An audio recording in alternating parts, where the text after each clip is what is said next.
Alrighty guys, so I'm about done here at the tiny house today. It is, what time is it? 1:45 p.m. I've been here since, I don't know, pretty early. I didn't check. Anyways, my solar is overvolting, tons of power. I got the headers in all the way down. I got the spray foam done. I got a lot of insulation put back in. I'll take a walk here. I got a good majority put back in, except for around these windows. I'm still looking for these pieces here. I'm gonna come back tomorrow and kind of tidy up the bedroom area because I'm gonna be staying over here. I did a bunch of cleaning so far. More to go tomorrow. And then I'm just gonna leave my camera here actually, and that'll be that. Because I didn't film a lot of this, guys. I didn't see any reason to me filming putting insulation in walls. It was very entertaining for you guys.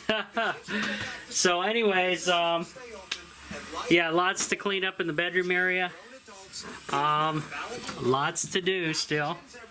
We'll see what happens here, guys, as we get closer and closer. But lots of lumber left over, which is bonus. I didn't have to buy any lumber whatsoever. And I used only like, I'm gonna say 20 bucks worth of spray foam. The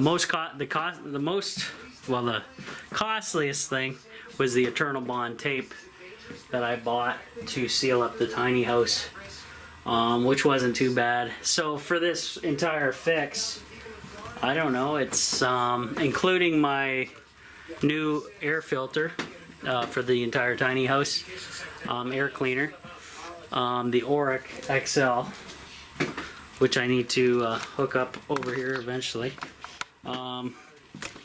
for Friday. I'm gonna say 500 bucks max. That's not bad to fix and save the tiny house from water damage and leaks.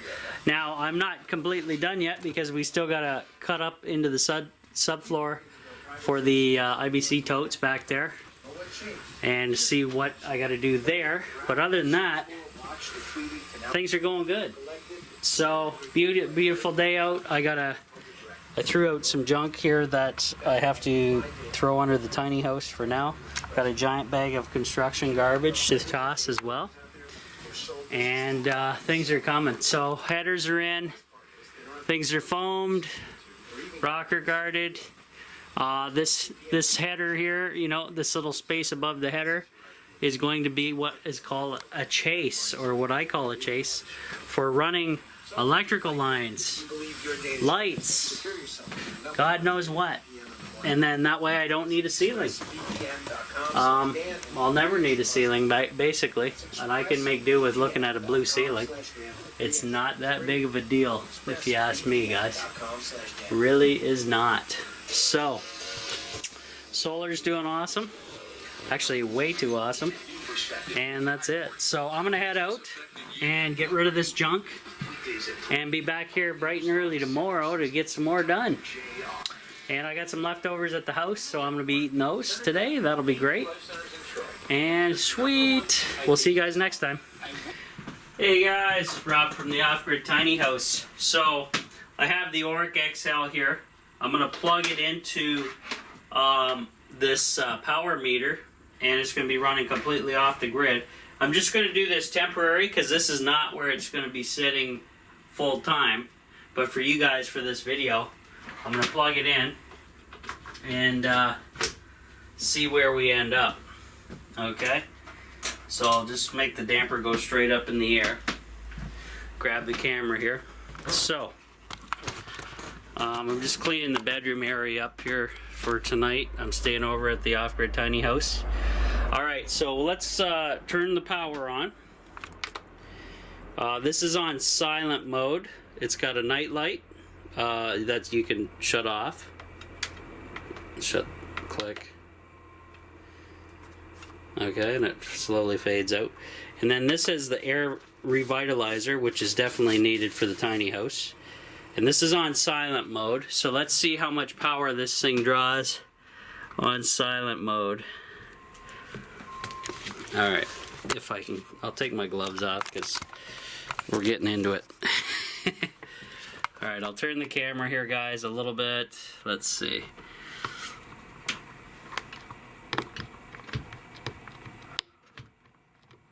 What do we got here?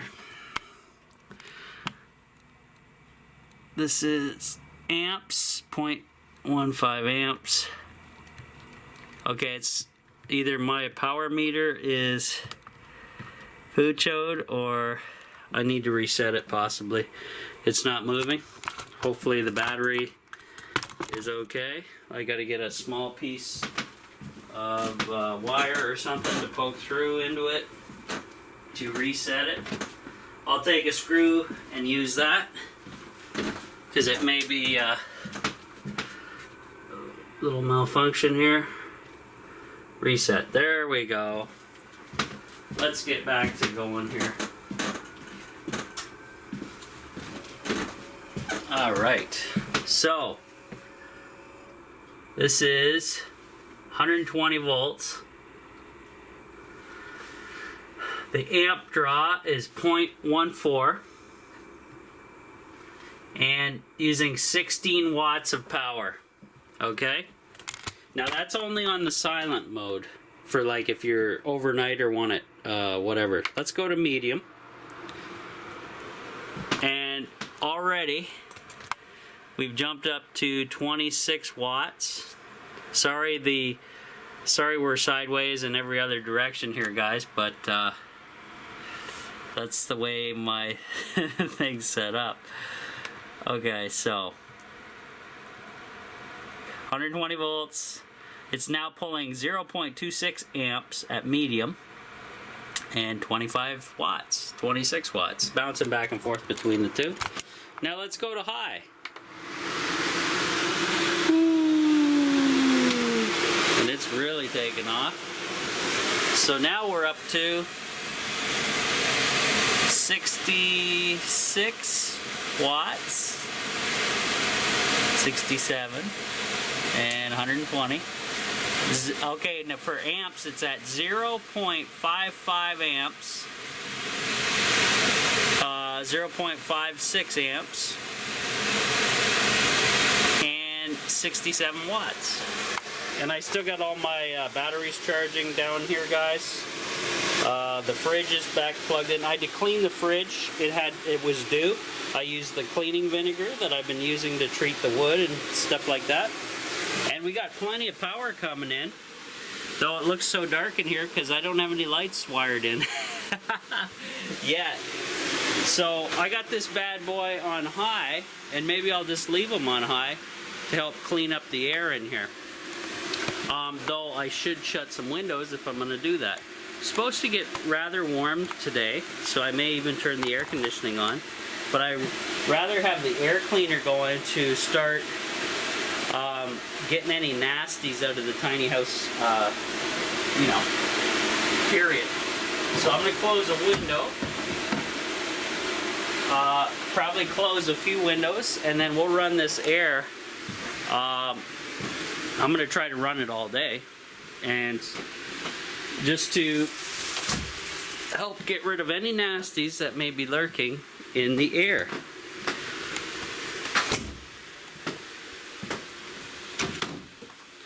And just one more in the bathroom area. And this is, now with the tiny house closed up, it's going to do the entire tiny house, which is going to be pretty amazing, I think. Clean the air in here from all the work and construction going on, sawdust, possible mold spores floating around, anything and everything. This baby's going to do it. So what it does is it draws in the air through the front. It's got a deep, really good pull here, and you can hear the fan is pretty powerful, pretty loud. And this thing will actually come on and tell me when I need to do anything. Now, did you hear that popping? that is stuff in the air that's being trapped on the electrostatic plates. So incoming air, they charge it either positive or negative, and then when it passes through the plates that are either positive or negative, depending on how they charge the incoming, positive and negative attract, boom, you hear the spark, means stuff's caught on the plates. And eventually, those plates will fill up, and then it has sensors in there, probably airflow sensors or something, to say, okay, well, we need to change this now, clean it. So you take out the cell carefully after it's been unplugged, and you just wash it out in your laundry tub, your bathroom, whatever, and you let it sit for 24 hours. Just let it air dry out. Do not reinstall it and put the power to it, or you'll probably end up destroying your cells, okay? Water and electricity, no, no. No, no, no, no. So, yeah, this is, I'm going to love this. I actually contacted the company about the warranty because it's an American company. America, F yeah. So, they wanted me, because on their warranty registration website, I shot them an email saying, hey guys, can I register this? I bought this, I'm in Canada. There's no option for me. So the guys at the customer service shot me an email. I just got to bring them my information and the model serial number of the unit. So I'll shoot an email back to them. I wrote it down right here, and I will shoot that off later today.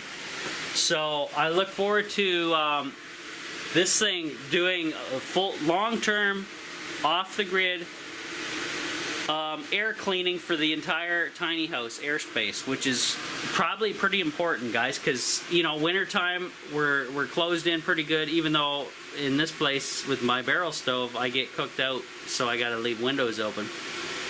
But this will get rid of the smoke odor, which is I'm very grateful for, because you know, that happens when I'm in and out of the barrel stove. You're always going to get a little bit of smoke up into the tiny house airspace, and this will take care of smoke. It'll take care of mold, fungus, bacteria. And actually, guys, already with the windows closed and this air exchanging and in the tiny house, I noticed a difference already. So now I knew about this product many years ago when I was growing up, because I had infomercials on about it, and I love it because you never have to buy filters for it. It's permanent washable filter for life. Perfect. So they're not paying me or anything. I'm not sponsored whatsoever, but it was something I needed in this tight closed space. The tiny house is so tight that I gotta have an air exchange. I gotta have a filtering.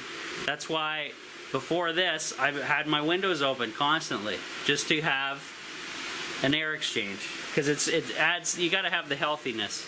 And a lot of people are worried about me and mold, so this will take care of that as well. Anything I missed mold wise via the bleach, this will take care of. You know, but I think I did a pretty good job here, other than we haven't gotten into the bathroom area yet fully, where I got to cut into the subfloor and see the water damage, the possible mold, on and on and on. So I'm waiting for my Dyson vacuum to charge up at the same time, because, well, gotta have it. I gotta do some major vacuuming going on here, guys.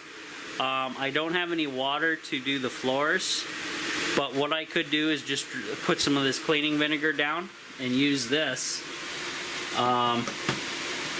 for cleaning purposes only. Gently cleans most surfaces. Caution may irritate eyes, blah blah blah. So I'll maybe just use some cleaning vinegar on the floors after I vacuum with my little wet mop there, and just do that, just to make things a little nicer in here. Yeah, so it's only 9:30 in the morning, but I've been getting up early. I'm back on RSO. Well, not technically. What I did was I made a body salve from the RSO, and using organic coconut oil, and my entire family loves it. Because if they have an aches and pains on a certain joint, like my mom has a shoulder kind of out, she's been putting it on her shoulder, works fantastic. The neighbor actually came over and was like, can you help me out? Gave her some for free, because you have to give it for free, you can't sell this stuff. I also gave some to my aunt and uncle in the past, you guys know that. What else? So I've been just rubbing it on my chest instead of taking it orally. But my concentrate of the RSO that I do have left, which is the actual Rick Simpson oil, is obviously going just for my dad, for keeping him going. And then he likes the back butter as well, so I put it on his back. Dry skin works great.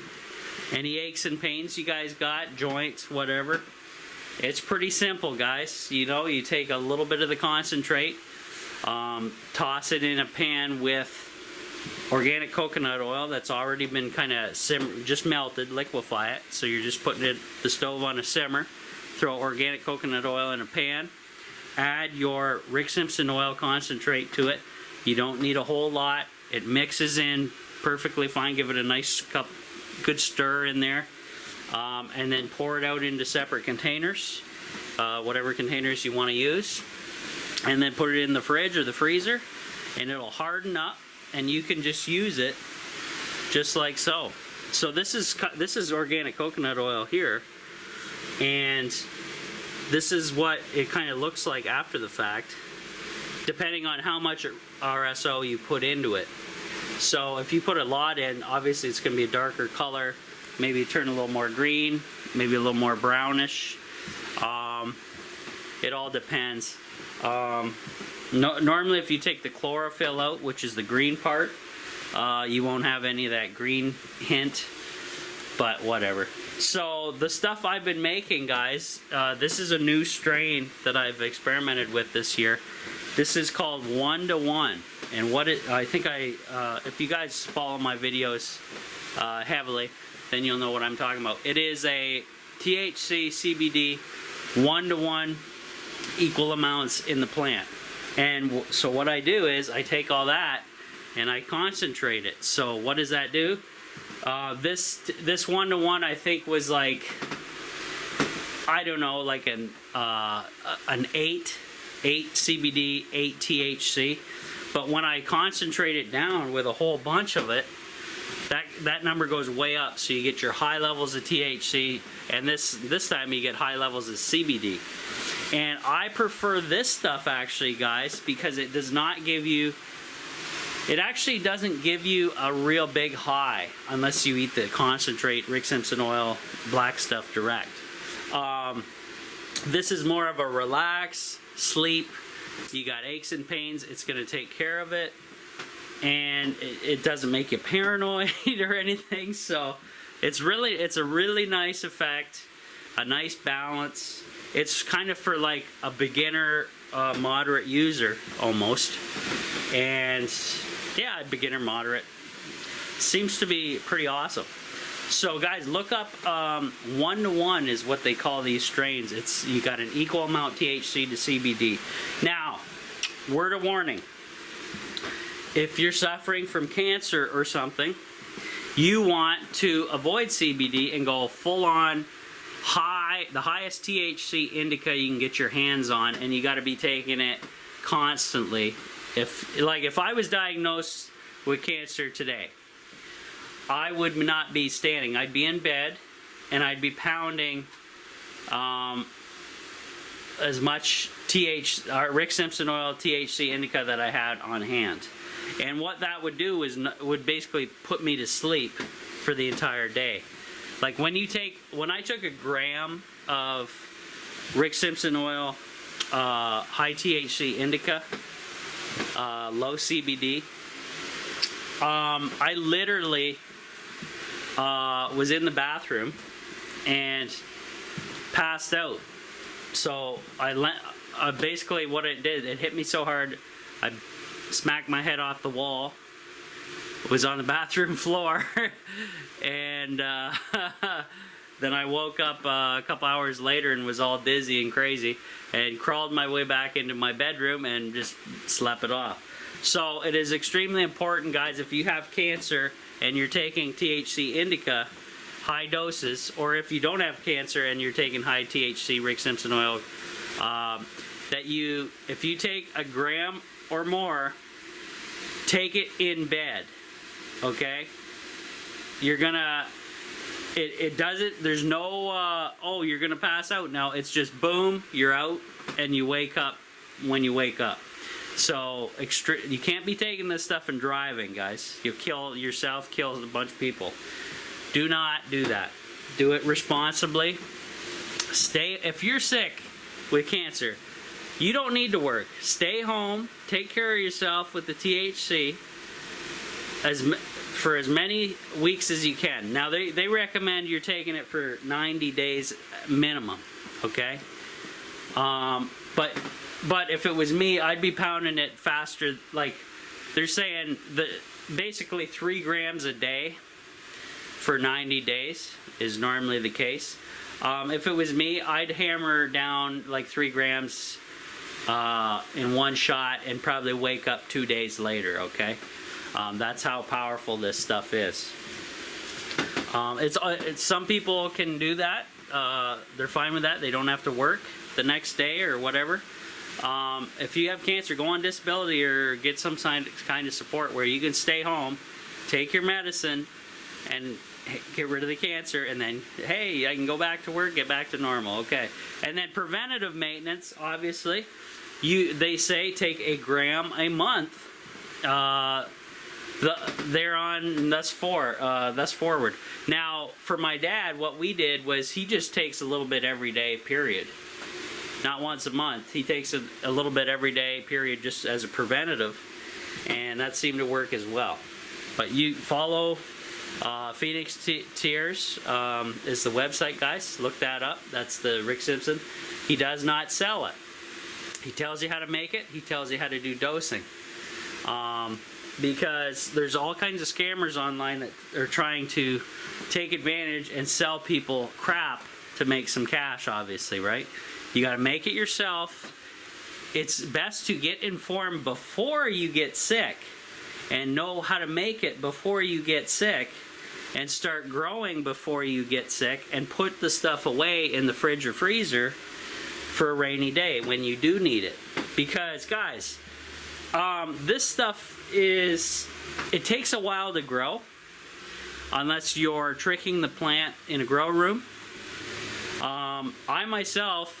I start in early spring and I don't harvest until October, close to November, okay? So, pretty important that you take that into consideration. You got to get on this stuff early before you get all these diseases. And it doesn't just do cancer, it does all kinds of other diseases as well. So keep that in mind. So anyways, even back here, I can feel the air purifier working, which is crazy while I'm talking to you. Right by this window, I can feel the place. This thing is awesome. It's going to do the tiny house, no problem. Absolutely no problem. I'm loving it. I thought the money was worth it. It was like $250 on Amazon. That's where I got it. If you guys want the link, let me know. I'm not affiliated. I don't get any money on any of the products shown on my channel, because this is all beneficial to you guys. Though you're probably saying to me, Rob, you're crazy, you got to make a little money. Well, guys, you can help me out that way if you join my Patreon. It's $1 a month. If you can't afford $1 a month and you're enjoying my channel, I guess you're just cheap and don't want to support me. But if you don't, if you're like that, instead just give all my videos, every time you look at a video of mine, give it a thumb up on the little thumbstick, little thumb bar on the YouTube there. That helps me if you're not willing to dish out $1. But a thumb up, I greatly appreciate it on any of my videos. You know, keep it keep it a constant thing, a regular thing where you're thumbing up my videos. Because that way it grows my channel and possibly passively grows my Patreon support members for $1 a month. And we can get more stuff done here at the Off-Grid Tiny House. And it helps me out big time. So I appreciate everybody, and appreciate all my current Patreon members, because they're keeping this place afloat and going at this moment in time. Because guys, work is now dead for me, but I'm able to get here, shoot video for you guys, get the tiny house buttoned up before winter, which I'm making good progress on actually, because we're only in August now, and I still got a ton of work to do. So I got to finish some insulating. I got to handle this subfloor, and then try to get everything back in place so I'm catching rainwater, and to get the shower back in place, and on and on and on, and have all this mess away from the wood stove so I can actually use the wood stove to also help dry out the humidity in here, okay? So this little unit is making the tiny house air beautiful right now. I can feel it from the other end of the tiny house, guys. Thing is working awesome. Now I don't have to leave it on high all the time, but guys, I'm running it completely off the grid. It's not costing me anything. The sun is literally powering this thing, and it doesn't draw very much power. 67 watts, under an amp, okay? So that's pretty sweet. And that's on the highest setting. So I'm liking that, and so far I can feel the difference in here already. It's only been on for what, half hour, 20 minutes, however long I've been talking since you guys started watching. So yeah, pretty insane. I'm just gonna try out my vacuum next. Hopefully it's charged up. Using the Dyson vacuum heavily in the tiny house. Awesome product for off the grid living, guys. Get one of those, get a Dyson. I know they're costly. They work very well. They're lithium powered. The newer Dysons are even better. Longer run times, more features, all that fun stuff. I literally got that one on a Black Friday sale for like $250. Brand new. And was worth every penny. Use it heavily all the time in the tiny house, especially in the construction time. So yeah, that's it for this video, guys. We'll see you in a bit.